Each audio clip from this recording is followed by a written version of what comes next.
Good morning to everybody. Once again, I'm happy to meet you again through this video lecture on theories of dividend policy. In this dividend policy, we are going to discuss the Walter and Gordon's model, and I am happy to introduce me.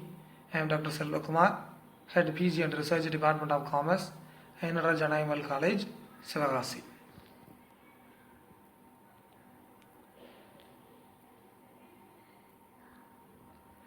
Okay, before discussing on the theories of dividend policy, first of all we want to understand what is a dividend policy. It is a policy set by the company regarding the payment of the dividend. I think you know that every company, they pay the dividend as a return to the shareholders for their investments. A portion of the profit is paid by way of the payment of the dividend. Therefore, the policy decided by the company for the payment of the dividend here is called the dividend policy. It spells the parameter for the dividend payment. Okay. Therefore, every company, they have the policy regarding to the payment of the dividend. Okay. For this dividend policy, there are so many theories are there. All these theories are grouped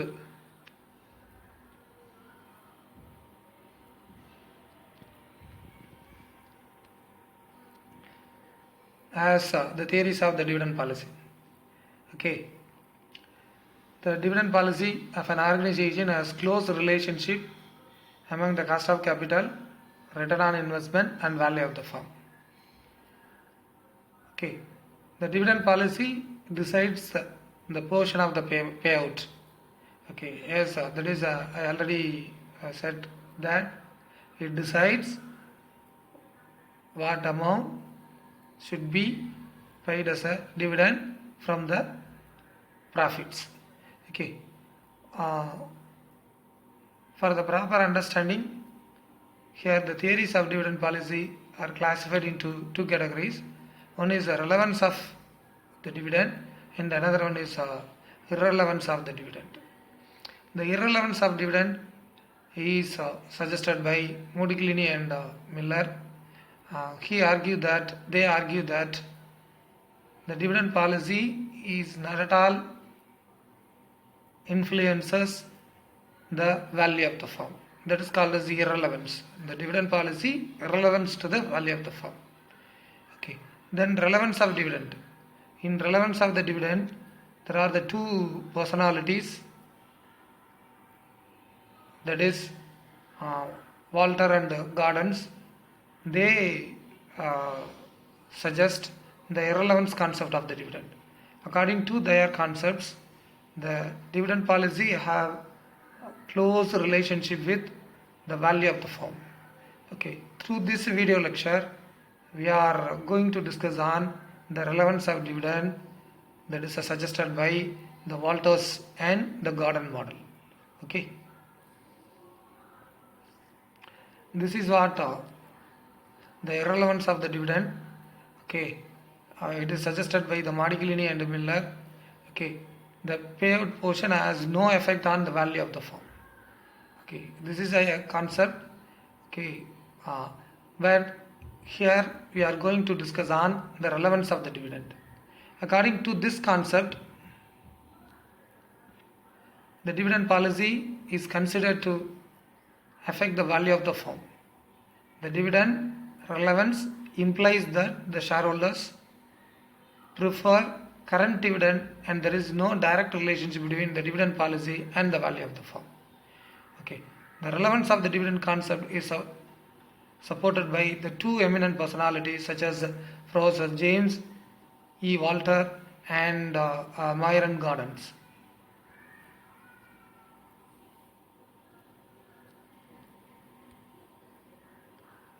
Okay, first we discuss on the Walters model. Professor James E. Walter argued that the dividend policy affects the value of the firm. Affects the value of the firm. That is why his model is categorized under the relevance of dividend. Okay, he argued that the dividend paid by the firm have influences on the value of the firm. The Walter model is based on the relationship between the rate of return and the cost of capital. The rate of return and the cost of capital. I think you know that what is rate of return and cost of capital. Okay, rate of return is a return earned through the investment, and the cost of capital is a cost incurred for the cost. Okay, according to the Walters model, okay, here he explains the relationship between the R and K, that is rate of return, and K. If the R is greater than K, okay, then the shareholders are more benefited if the entire portion of the profits are retained by the firm. Okay, if the R is less than the K, then the maximum profit should be paid as a dividend. Okay, if R is equal to K, there is no indifference whether the earnings are retained or distributed. The concepts behind that, if R is more than the K, if the R is more than the K, that means that the rate of return earned by the company is more than the expected rate of return of the equity shareholders. In that situations, it is better the company retains the entire profit and invest the same in the future expansion program. If the company do like this, then the company has earned more return from the money of the investors, and ultimately the shareholders get more return through the investments, further investments made by the company also. Okay, here the Walter model is based on the following important assumptions. Okay, one is here there is only internal finance, there is no external finance. That means that there is no borrowings. Okay, and does not use the debts. Okay, does not use the debts, and the firm has a constant return and constant cost of capital. Okay, and the firm has 100% payout. Okay, 100% payout. The firm has a constant EPS and dividend.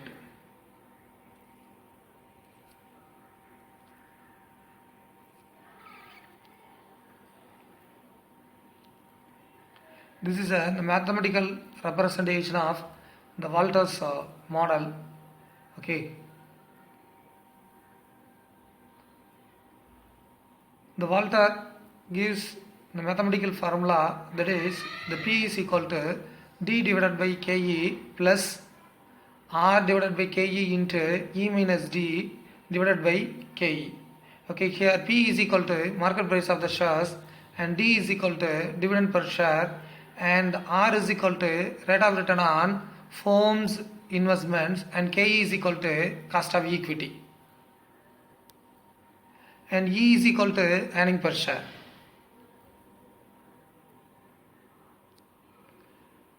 Okay, now we are going to discuss the Walters model through this example.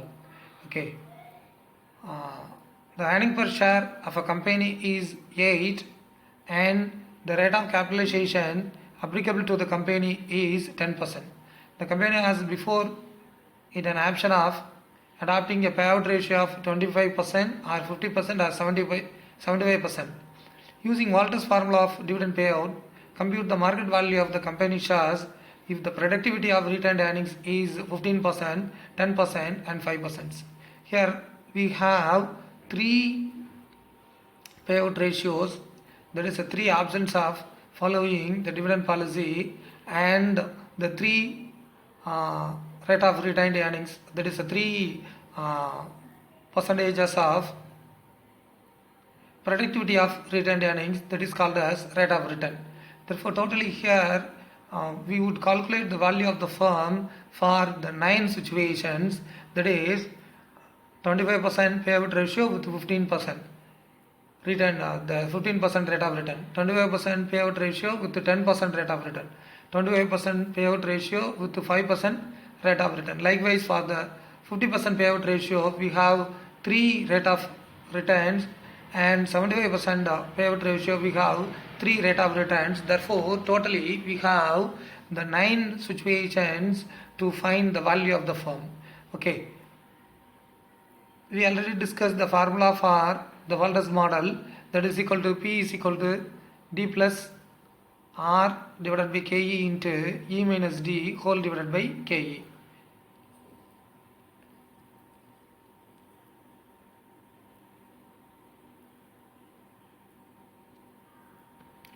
Okay.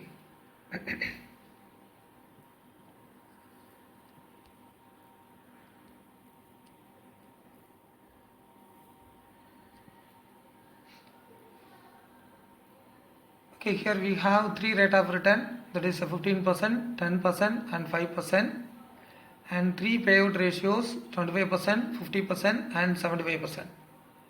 Okay, here the point A explains the value of the firm for 3 rate of returns if the payout ratio is 25%. Okay, if the rate of return is 15%, okay, then the dividend per share is equal to, that is a 2. Okay, because in this problem the earning per share is equal to 8. Out of 8, the 25% of the 8 is paid by way of the dividend. Therefore, here the dividend per share is equal to 2, and the earning per share is equal to 8, and the rate of return is equal to 15%. Then cost of capital is equal to, that is a 10%, that is a 0.1. Therefore, from these informations, okay, we have to calculate the value of the firm. Okay, all these values are substituted in the formula of the Walters model. Then P is equal to D divided by KE plus R into E minus D divided by KE again whole divided by KE. Okay, if you apply these values in the formula, that is the value of the firm here we get is rupees 110. Okay, likewise here we have to apply all the values if R is equal to 10.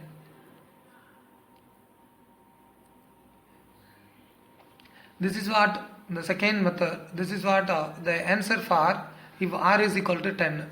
The P is equal to 2 divided by 10 plus that is a 2 divided by 0.1 in plus 0.1 into 8 minus 2 whole divided by 0.1 divided by 0.1. Here the one thing is changed from the first answer, that is here R is equal to 10. Where the R is equal to 15, here the R is equal to 10. Okay, here the value is equal to rupees 80. And for the third rate of return, here the R is equal to 5%.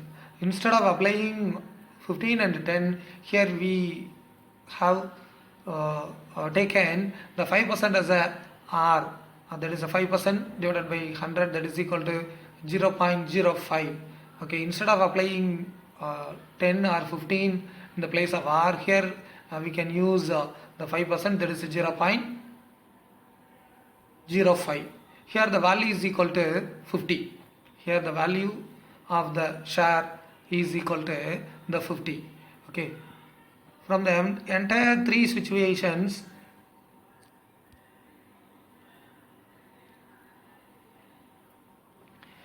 we have the value if the rate of return is 15% with the payout ratio of 25%, the value is 110. If the rate of return is 10% for the payout ratio of 25%, the value is 80. and for the rate of return 5%, the value is 50. Okay, therefore the values are going to decrease if the rate of return is going to decrease. The rate of return is going to decrease. Okay, and go to the second situation, that is when the payout ratio is 50%. And the payout ratio is 50%. Okay, here also we have the three options. If the rate of return is 15% and 10% and 5%. If the rate of return is that is 15%, here the value is 100. If the rate of return is 10%, the value of the share is 80 rupees, and the rate of return is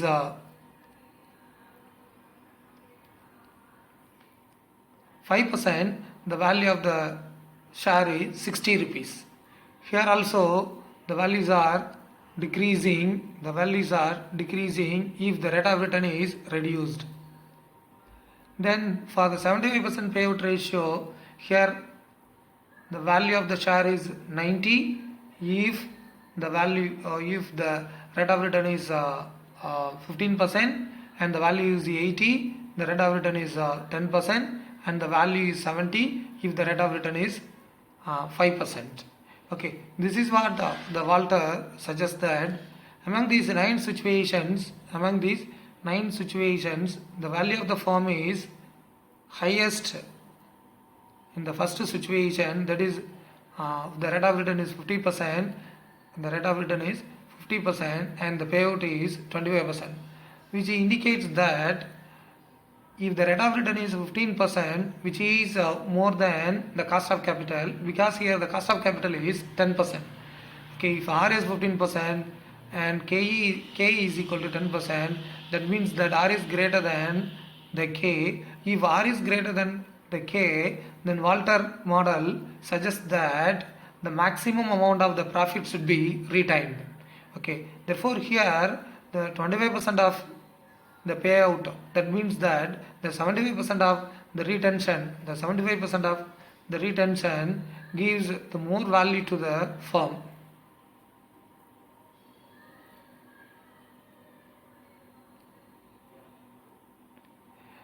That is, the C situation explains the same thing also. Here the payout is 75%, that means that the retention is 25%. If the retention is 25%, which gives a lesser value to the shares. Okay. In the opposite situations, the rate of return is 5%. The rate of return is 5%.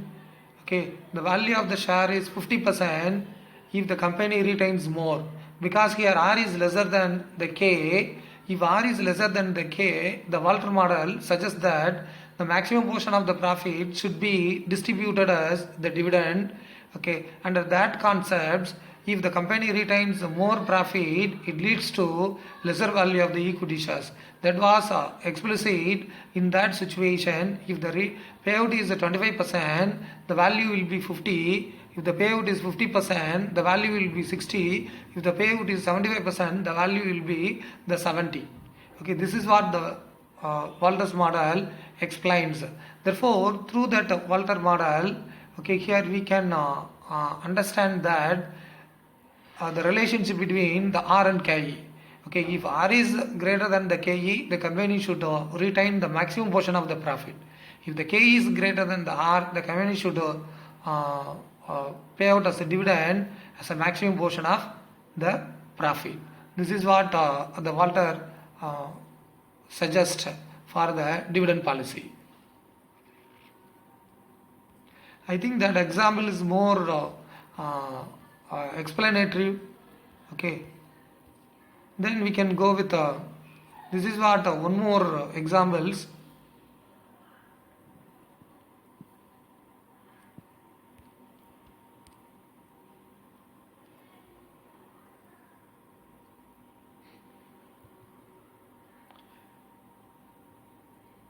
The problem relating to XYZ Limited, paid up share capital 20 lakhs, earnings of the company 2 lakhs, dividend paid 1,60,000, price earning ratio 12.5, and number of shares outstanding is equal to 20,000.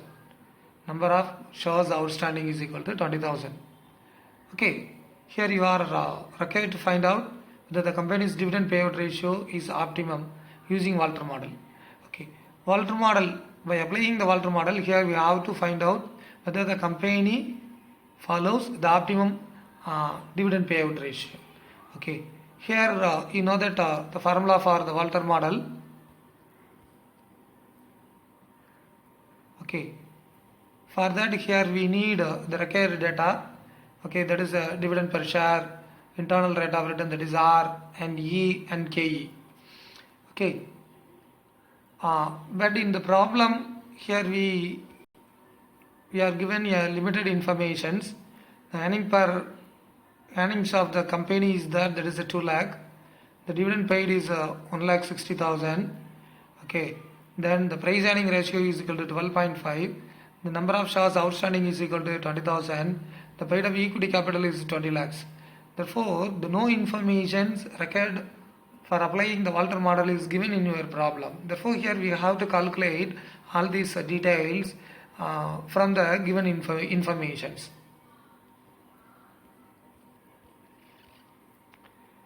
Okay, here we have so many other formulas. Through that formula here we can calculate all these things. That is earning per share. In this problem we are given total earnings, that is a 2 lakh, and number of shares, that is a 20,000. If the total earnings 2 lakh is for the 20,000, therefore here we need earning per share, that is a earnings for 1 share. By calculating the formula, that is the total earnings divided by number of shares, that is equal to 2 lakhs divided by 20,000 is equal to rupees 10. Okay, and dividend per share are also here we need to apply the Walters model. Here we are given in the problem the dividend paid and number of equity shares. The total amount of dividend paid is 1,60,000. Therefore, number of equity shares is equal to 20,000. Therefore, the dividend per share is equal to 1,60,000 divided by 20,000 is equal to rupees 8. Then internal rate of return. Okay, here we need the R, that is the rate of return. Okay, in this problem we are not directly given, that is R. Therefore, here we can calculate the rate of return by applying some suitable formula. The rate of return is nothing but the total amount earned from the total fund invested. Here the total fund invested is 20 lakh, that is equity capital. In the Walters model, one of the important assumption, that is the total investment should be made from the equity, that is internal sources, not external sources. That means that there is no borrowings. Therefore, here the equity capital alone is the total investment, and the total earning is 2 lakh. That means the total 2 lakh rupees of earnings is earned by investing the 20 lakhs. Therefore, 2 lakh is for the 20 lakhs. Therefore, here we need the rate of return in percentage, that is 2 lakh divided by 20 lakhs into 100 is equal to 10%. This is what the R. Now we find E, D and R. Okay, E, D and R. Okay, then in the problem itself we are given now there is the KE. Okay, therefore now there is a KE, KE can be applied, KE can be calculated by applying, there is the data given in a problem, there is a price earning ratio. Okay, the price earning ratio is the relationship between, explains the relationship between price and earning ratio. Price and earning ratio. Okay, therefore to find the KE we can use the formula, that is 1 divided by price earning ratio, that is a KE. Okay, therefore 1 divided by 12.5, that is equal to 8%. Okay, therefore KE is equal to, here KE is equal to the 8%. Now we can get all the details required for applying the Walters model. If you apply this formula, the values in the formula, we can get the value of the share. P is equal to 131.25. P is equal to 131.25. Okay. Okay, whether here we are asked whether this dividend payout ratio is optimum or is appropriate. Okay, for that here we remember the relationship between R and K. Here the R is equal to, the 10% and KE is equal to 8%. If the R is, according to the Walters model, if the R is greater than the KE, then maximum should be, the maximum portion of the profit should be retained by the firm. But here the company retained only the 80% of the profit, because here the dividend payout is that is 1,60,000 and the total earning is 2 lakh. Therefore the 1,60,000 constitute the 80% of the total earnings. Therefore the payout is the 80%. The payout is the 80%.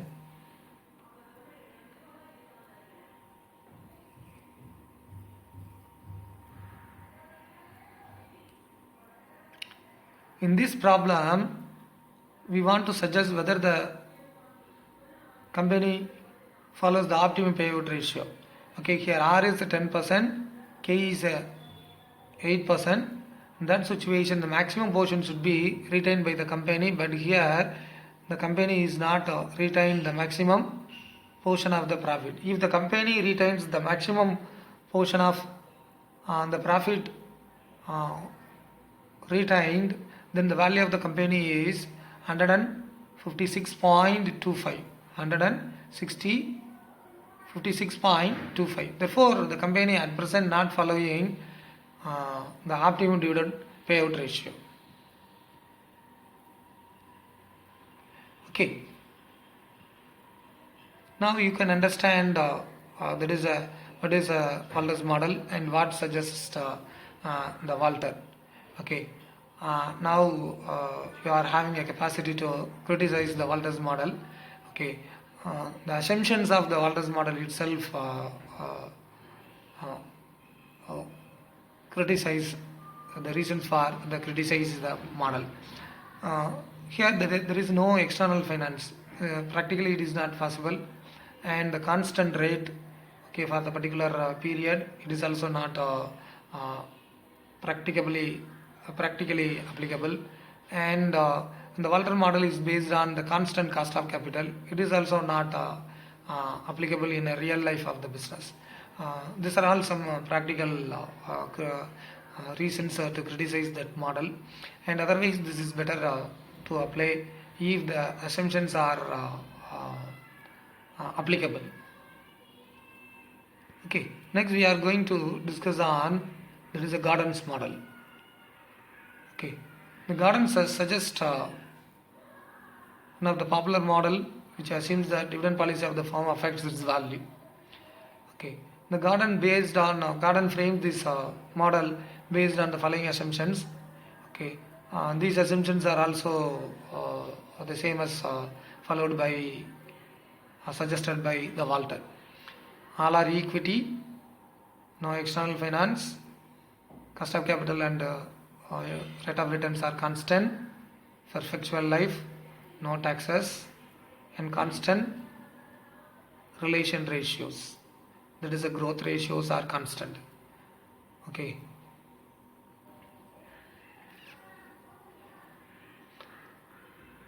Then one more important assumptions of the Gordon is the cost of capital is greater than the growth rate.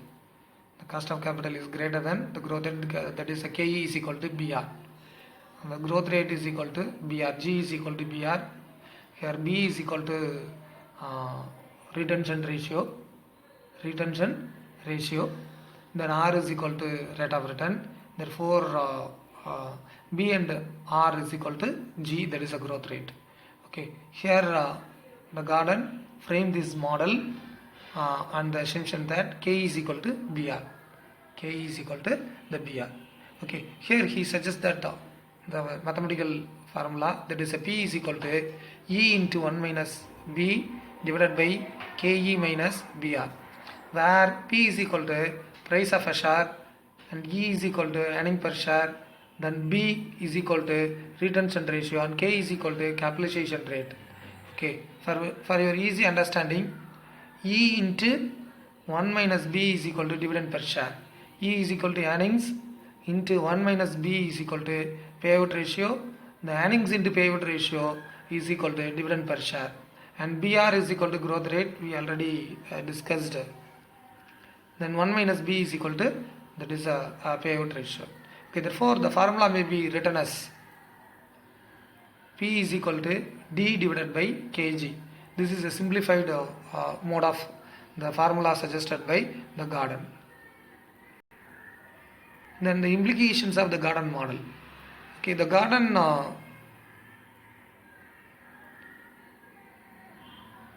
believes that the dividend policy impact the company in various scenarios as follows.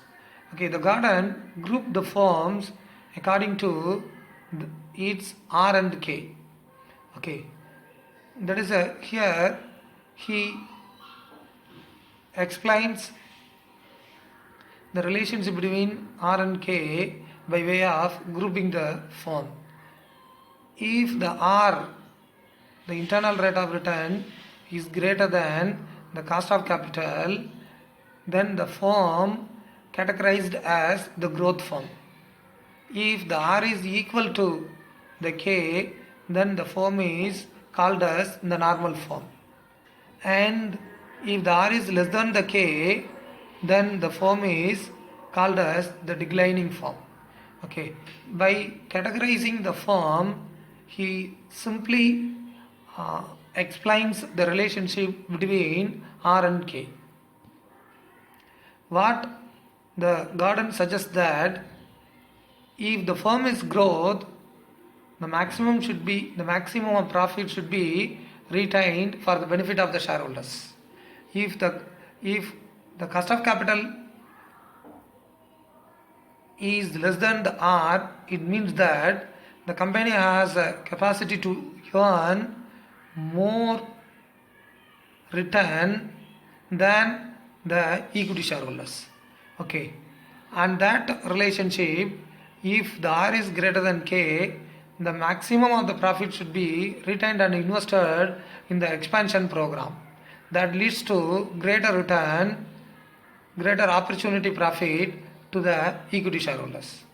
If R is equal to K, that means that the cost of capital is equal to R, and that means that this is an equilibrium point where the company as well as the equity shareholders have the same capacity to earn return on their investments. And the declining firm, here R is less than the K, where the company has a lesser capacity to earn the return on the expansion program if the shareholders invest the same in some other investments. Okay, through this concept, okay, the Walter framed the formula. Now we can go with some examples, and through that examples we can understand the Gordon's model in an efficient manner. Okay, here I select some problems according to the status of the firm, that is a growth firm, normal firm, declining firm. Okay, I once again repeat that the growth firm has R more than KE. If the firm is growth, it is suggested to retain maximum profit. Okay. Then if the firm is normal, then R should be equal to KE. Then if the firm is normal, okay, it is a equilibrium, whether the company retains or payout, whether the company retained or payout as a dividend, there is no difference between that is a payout and retention. Okay, whatever may be the payout or retention, the value should be constant. If the firm is decline, okay, the R should be less than the KE. In that situation, the maximum portion of the profit should be paid as a dividend. This is what the concept explained by the Walter, okay, regard with the dividend policy. Okay, coming to the examples. Okay, this is the following data relates to Yana Limited. Earning per share rupees 14, capitalization rate 15%, rate of return 20%. Okay, determine the market price per share under Gordon model if the retention is 40%, 60% and 20%. Here we are given 3 retention ratio. That is a 40%, 60% and 20%. Okay, here you just recall the formula is equal to D divided by K minus G. D is equal to dividend per share and K is equal to cost of capital and G is equal to growth rate. The G may be calculated by multiplying B and R. Therefore, BR is equal to G. Okay, here the first situation is the retention ratio is a 40%. That means that 60% of the profit should be paid as a dividend. Okay, therefore, in the problem, the dividend per share is equal to, okay, here we are not given the dividend per share. The earning per share is given, okay, that is rupees 14. Okay, from the 14, here we retain only 40% and the remaining 60% is paid as a dividend. Therefore, the dividend per share is equal to 14 into 60%, that is equal to 8.4. Therefore, the first situation, the dividend per share is equal to 8.4. And the cost of capital is given in the problem, that is a 15%, and G, that is a growth rate. Here we know that the formula of G, that is equal to B into R. The B is nothing but the retention ratio, that is a 40%, and R is equal to rate of return, that is a 20%, that is a 40% into 20%, that is equal to 8%. 40% into 20%, that is equal to 8%. Therefore, D is equal to 8%. Now we have the values required for the formula, that is a D, K and G. Now apply this value in the formula, that is a D divided by K minus G, that is 8.4 divided by 15% minus 8%, that is equal to 60, that is equal to rupees 120. If the retention ratio is 40%, the value of the share is equal to 120. Okay, then if the retention ratio is 60%, okay, we calculate all these details like in the first situations. Here the value of the share is equal to 186.67. Then the retention ratio is 20%. Then the value of the share is equal to 101.82. Here we have 3 situations, the 40%, 20% and 60%, that is the 20, 40, 60. In all these situations, here we know that the value of the share is more. In the situations, the retention ratio is 80%. The retention ratio is 60%. In the 60%, we have a value of 186.67, which is more than the other 2 situations, that is 20% and 40%. Okay, here you recall what the Walter suggests, that the firm is,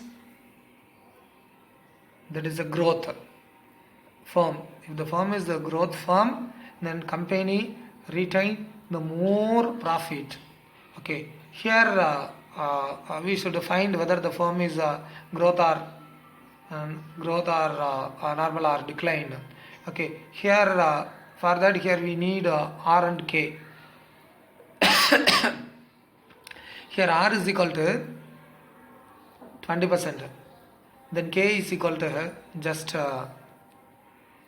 8%, sorry 15%. K is equal to 15%, then R is 20%. Therefore the firm is a growth firm. The growth firm, the firm should retain the maximum portion of the profit, and that concept, if the 80% for the 80% of retention, the company produces the maximum value to the shares. This is what that is the Walter the Gordon suggests. And come to normal form. This is examples for normal form. In the normal form, the R should be equal to the KE. Okay, here also we are given some details. The earning per share, cost of capital, retained earnings. The KE is equal to, cost of capital is a KE, that is equal to 18%. The return on investment is 18%. Okay, here R and KE is equal to equal. Okay, for the normal firm, all retention ratio or dividend payout ratio are optimum. Okay, therefore here whatever may be the retention or the payout, the value of the firm should be constant. That's what explained through this, that is the example. Okay, here the payout is, here also we are given three payout ratio, 30% and 60% and 90%. Okay. For the situation A, payout is 30%, that means that the retention is 70%. Okay, we find the value of D, K and G. Here the D is equal to EPS into payout ratio, that is equal to 13.5, and KE is equal to, that is the cost of capital is equal to 18%, and growth rate is equal to 12.6, that is a 70% of 18%, that is equal to 12.6. Now you apply the value of DKG, okay, in the formula D divided by K minus G, then the value is equal to 250. Okay, this is what the market price of the shares if the payout ratio is 30%. Payout ratio is 30% or the retention ratio of 70%. The value is 250. Now you see that the value of the firm, the value of the shares, if the payout is 60%, okay, here D is equal to 27, G is equal to 7.2, okay, and already we know that that is a R and that is equal to 18%.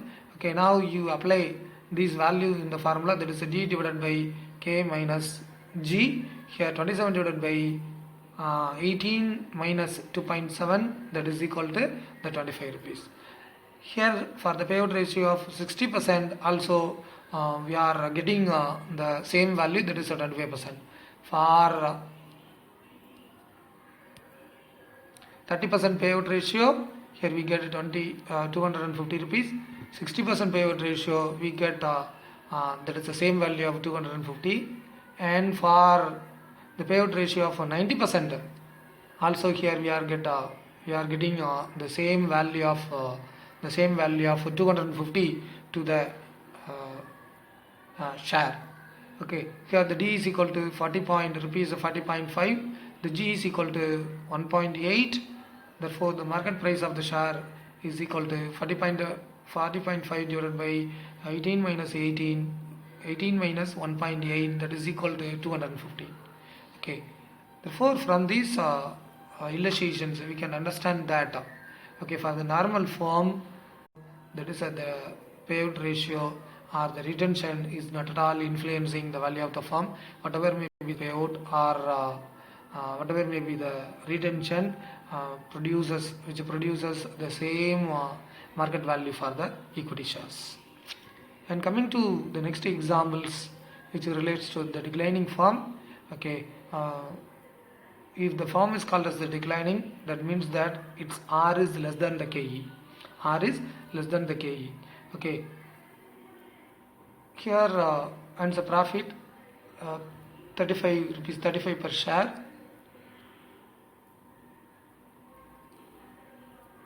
Therefore, dividend per share D is equal to 35. No, this is earnings. Okay, earnings is 35. The rate of capitalization is KE is equal to 15%, and the productivity of retained earnings, that is R, is 10%. Okay, here KE is equal to 15%, R is 10%. Therefore, R is less than the KE. Therefore, the firm is called as the declining. Okay, here also we are given the three situations, that is 20%, 40% and 70%. Okay, payout ratios. Okay, coming to the situations A, that is a payout ratio of 20%, which means that the retention of 80%. Okay, therefore according to the Gordon's model, the market price of the shares, that is a P is equal to D divided by K minus G. Okay, here D is equal to EPS into payout ratio. Here the payout ratio is 20%, that is a 20% of rupees 35, that is equal to 7, and K is equal to 15%, and G, that is a B into R, that is a 80% into 10%, that is equal to 8%.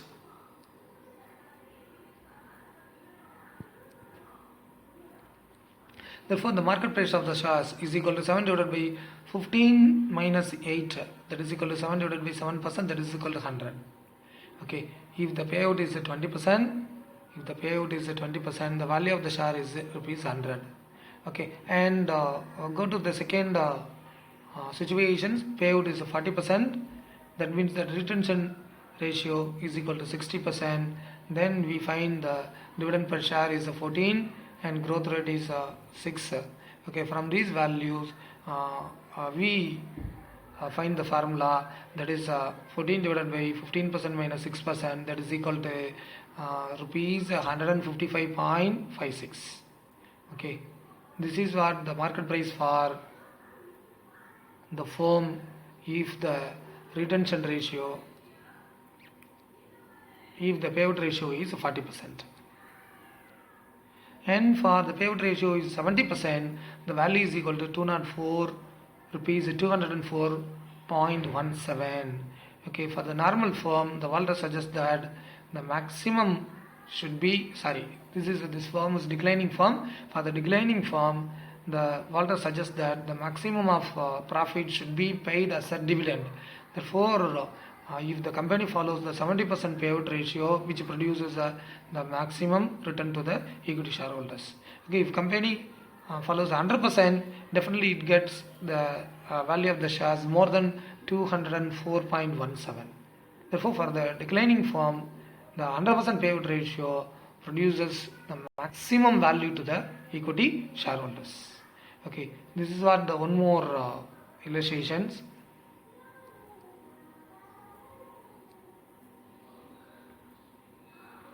Here we are given 3 payout ratios, 3 retention ratios and 3 cost of capital, and there are the 3 situations. Under situations 1, 25% payout ratio and 75% retention ratio, 20% cost of capital. Likewise 50, 50 and 15%, 80, 20 and 10%.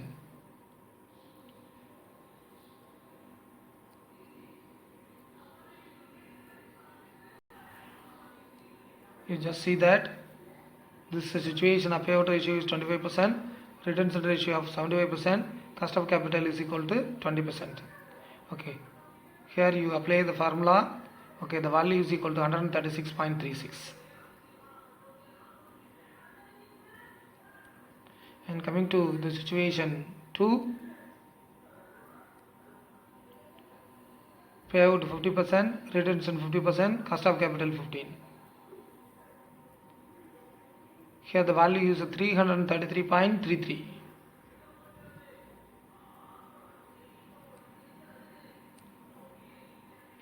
Payout is 80%, retention ratio is 20%, the cost of capital is 10%. Then value is equal to 631.58. 631.58. Here we can't compare these 3 situations because here the cost of capital is different. In the first case, we have a cost of capital of 25%, I think. 20%. In the second case 15%, and third case 15, that is a 10%. Okay, in all these cases we can understand the Gordon formula by comparing the cost of capital and the rate of return. In the third case, the cost of capital is 10%, the rate of return is equal to 12%. Therefore, this is what growth firm. Okay, in that growth firm, the retention should be more. The retention should be more, but here the retention is 20%. Therefore, which produces a very lesser value to the equity shares. Okay, this is what for your easy and for your reference. And this is also one more examples. You just see and calculate yourself regarding the value of the equity shares. Earning per share is given, dividend per share is given, cost of capital is given, rate of return is given, retention ratio is 40%. Okay, here we put together applied Walter and Gordon's model. You just remember that the formula for the Walter's model, the d plus r divided by k into e minus d whole divided by k. Now you can have one question, whether this formula is different from the previous one discussed in earlier. Okay, no, and that formula the denominations are different for d and on the remaining part. If the denominations are common, we can put together the numerators and should have the common denominator.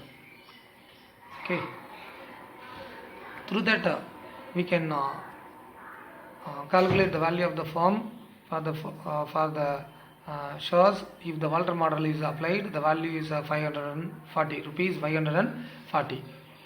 Okay, coming to Gordon's model. Okay, here the formula is equal to D divided by